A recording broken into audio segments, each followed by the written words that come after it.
Magandang hapon po, Sir Basti Sebastian. Ako po si Daryl Lansangan from BSE 3B.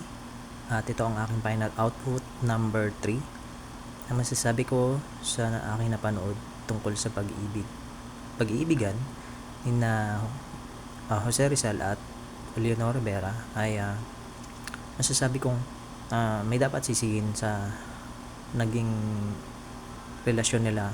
Ito ay ang kanilang mga magulang sapagkat pinigilan nilang magmahalan ng dalawa. At sa tanong naman na kung may gagawin si Leonor,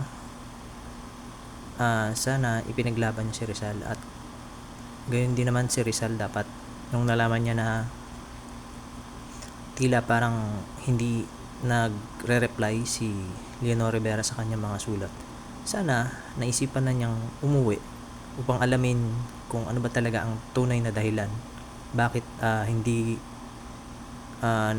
nagre-reply si Leonor Rivera sa kanyang mga sulat. At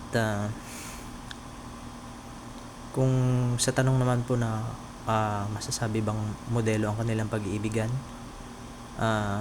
para sa akin oo, dahil kahit na magkadugo sila o magkamag-anak sila, talagang ipinaglaban nila yung pagmamahalan nila hanggang sa huling hininga nila, hanggang sa huling buhay nila. Talagang pinatunayan nila na mahal nila ang isa't isa. At